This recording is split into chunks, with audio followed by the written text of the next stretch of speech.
जी नाज़रीन, इस वक्त आपका होस्ट मियां आमिर अली इस वक्त आपकी खिदमत में पेश हाजिर है। आज के प्रोग्राम जो है बिल्कुल उसी सिलसिले की कड़ी है जो कि हम पास्ट में भी करते रहे हैं कि आपको अवेयरनेस देना।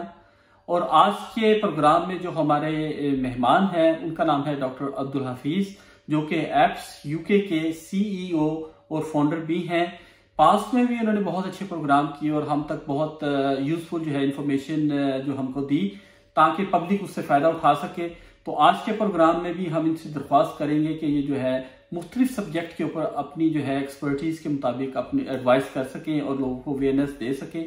आज का प्रोग्राम 3 हिस्सों पर मुश्तमिल है। इसका जो पहला हिस्सा है उसमें हम डिस्कस करेंगे कि कोरोना वायरस क्या है, इसकी कौन सी इकसाम है, कौन सी नई इकसाम है, और इसके अलावा इसके इंडिकेशंस या सिम्टम्स क्या हैं और हम इसे किस तरह प्रिवेंट कर सकते हैं, बच सकते हैं, और हमें क्या एहतियाती तदाबीर जो है वो इसके मुतालिक जो है वो इख्तियार करनी चाहिए। इस प्रोग्राम का दूसरा जो हिस्सा होगा उसमें हम डिस्कस करेंगे कि वैक्सीनेशन जो है, वैक्सीनेशन होती क्या है, वैक्सीनेशन का रोल क्या है, और वैक्सीनेशन जो अभी आई है हमें लगवानी चाहिए या नहीं लगवानी चाहिए। और प्रोग्राम के तीसरे और आखिरी हिस्से में हम डिस्कस करेंगे कि इस पैंडेमिक में हमने देखा कि बहुत सारे लोग जो है उनकी कीमती जानें जो है वो ज़ाया हुई इस मुख्तलिफ बीमारी की वजह से। पूरी दुनिया में जो है अभी तक लॉकडाउन जो है मुख्तलिफ कंट्रियों में जारी है।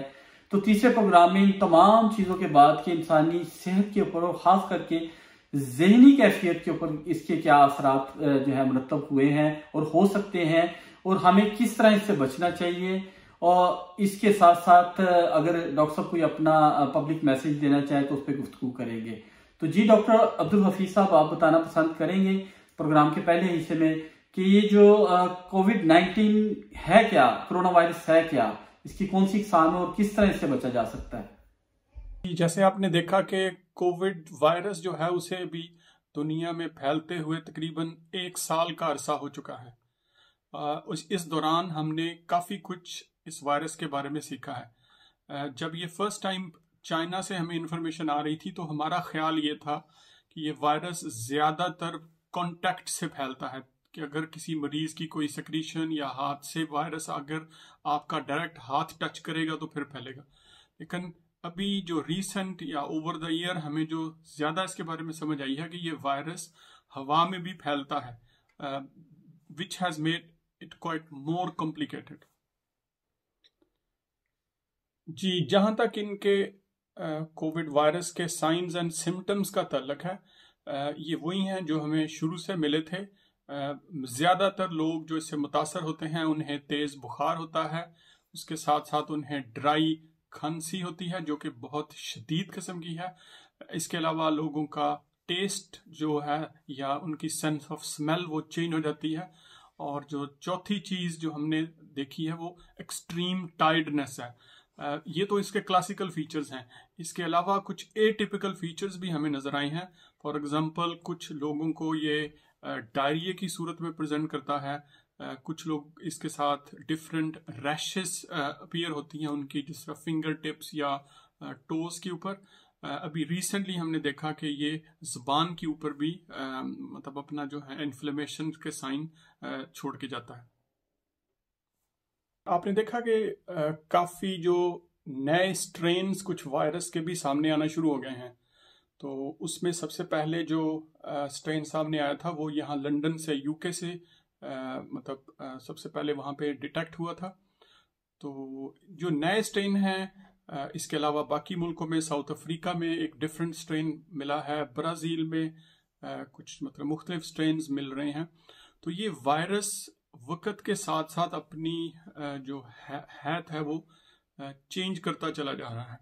तो उसके लिए मतलब ज़ाहिर है कि अभी हमें कबल अज़ वक़्त है ये कहना कि जो वैक्सीनेशन जिन लोगों ने करवा ली है वो ये सारे स्ट्रेन जो को कवर करेगी। लेकिन हम ये उम्मीद करते हैं, जो साइंसदानों की अर्ली प्रेडिक्शन है, कि इनमें से ज़्यादातर जो स्ट्रेन अभी तक उन्होंने स्टडी किए हैं उनका डेटा तो ये बता रहा है कि जो ये तीनों वैक्सीन्स जो इस वक्त मौजूद हैं, जो लोग लगवा लेंगे वो उनसे बच जाएंगे। क्योंकि ये स्ट्रेन्स जो हैं ये फैलते ज़्यादा तेज़ी से हैं। इनिशियली ये कहा जा रहा था कि ये 70% के करीब ये ज़्यादा क्विकली हेल्थ है। लेकिन अभी ज़्यादा जब डेटा सामने आया है तो ये फिगर थोड़ी सी नीचे गई है। अब जो लेटेस्ट इंफॉर्मेशन है उसके मुताबिक जो नए स्ट्रेन्स हैं वो तकरीबन 50% ज़्यादा तेज़ी से फैलते हैं। लेकिन जो इनकी वजह से जो डिजीज़ होती है वो एग्जैक्टली सेम है। यूजुअली 1% जो लोग हैं उन्हें मतलब शदीद किस्म के सिम्टम्स आते हैं जिनके लिए उन्हें हॉस्पिटल एडमिट करना पड़ता है। तो आपने देखा कि कुछ पिछले हफ्ते 10 दिन से कॉन्स्टेंटली यूके में 50,000 से ज़्यादा एवरीडे नए केसेस डायग्नोज हो रहे थे। तो ज़ाहिर इनमें से अगर 1% भी तकरीबन हफ्ते 10 दिन के बाद उनकी तबीयत ज़्यादा ख़राब हो तो ये बहुत ज़्यादा NHS के ऊपर बर्डन पड़ेगा। तो ज़ाहिर है जो NHS के बॉसेस हैं उन्होंने भी इस वक्त ये अनाउंस किया है कि हमारी जो कैपेसिटी है हम शायद उसको मतलब इनको इतना मैनेज ना कर सकें, तो वो इमरजेंसी मेजर्स जो हैं उनके ऊपर काम हो रहा है। जिस तरह लंदन के अंदर स्पेशली जो लंदन के मेयर सदीक खान साहब हैं उन्होंने ये अनाउंस किया था कि इस वक्त हम जो मतलब रेड अलर्ट इशू करेंगे ताकि मतलब हम जो इमरजेंसी सर्विसेज हैं उनको मोबिलाइज किया जा सके और जो लंदन के अंदर हॉस्पिटल हैं वहाँ से मरीजों को हम दूसरे शहरों में मुंतकिल करें।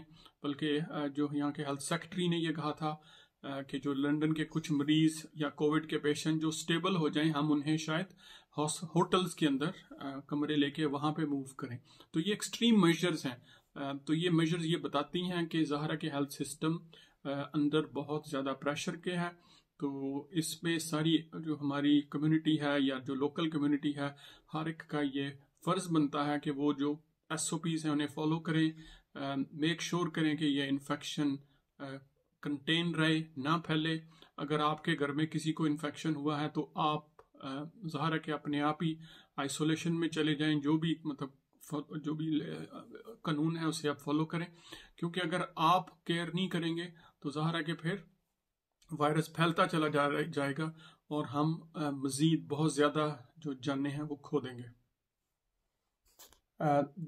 जहाँ तक उन मरीजों का तल्लक है जिन्हें कोविड हो जाए तो ये यूजुअली पहले 7 दिन तो काफ़ी माइल्ड सिम्टम्स आते हैं। तो उसके बाद ये पॉसिबल है कि कुछ लोग उनमें ब्रीदिंग का मसला शुरू हो जाए। तो ब्रीदिंग की जब अफेक्ट होता है तो उससे ऑक्सीजन सप्लाई जिस्म की कम होती है, जिस पे मरीज मतलब और ज़्यादा अनवेल हो जाता है, जिसके लिए हॉस्पिटल केयर या हॉस्पिटल में ऑक्सीजन देने की ज़रूरत होती है।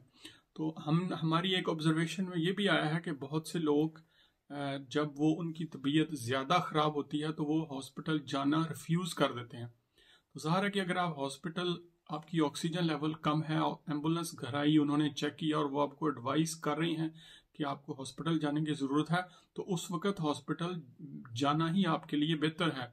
क्योंकि अगर आप घर रहेंगे आपका ऑक्सीजन लेवल बहुत नीचे गिर जाएगा तो आपकी बॉडी कोप नहीं कर सकेगी, तो वो भी जानलेवा है। तो मतलब हमें उसके लिए भी अपने आप को जो भी मतलब अगर तबीयत ज़्यादा ख़राब हो तो आप रेजिस्ट ना करें और हॉस्पिटल चले जाएं। डॉक्टर अब्दुल हफीज, आपने अपने इस पहले हिस्से में जो है आपने लोगों को बताया कि कोरोना वायरस क्या है और इसके जो है वो अलामात क्या है और हमें किस तरह इससे बचना चाहिए और ये कितना मुखलिक साबित हो सकता है।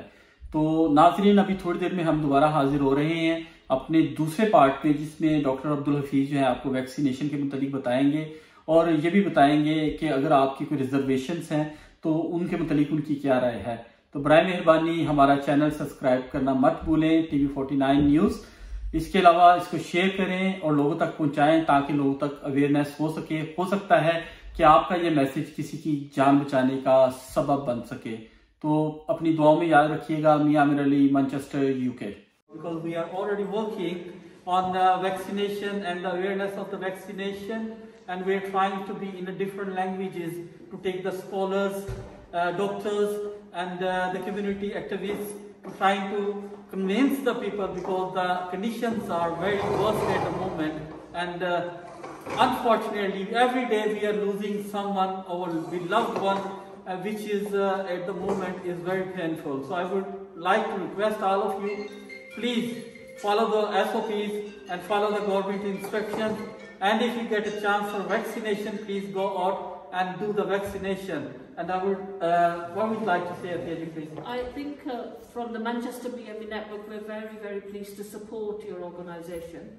And all the work that you're doing, we wanted to come and see what you're doing, and it's wonderful work that you're actually, people are coming, they're getting food parcels from you, you're going to be delivering food parcels to them, you've also made hot food you're delivering to people, and it's really, really good, important work that's happening at the moment, because of course with the pandemic, everybody has suffered, everybody. And some of our communities have suffered more than others, and particularly in the areas that you're based in, there is a lot of infection rates and death rates. So we want to help people with everything they're suffering. People have lost their jobs, their incomes have gone down, we are seeing more poverty in our communities. So we're very, very pleased that we're working with organisations like you who are based in the community, who can take food out to the community and help them with other things as well as food aid. And I'm very pleased you've mentioned the vaccination. Inshallah, we will continue help and support toward the communities, like community work, social work, and wherever Manchester City Council, this government and you people need, we will be more than happy to help you all. Thank you very much once again. Mia Amir Ali, Manchester, UK.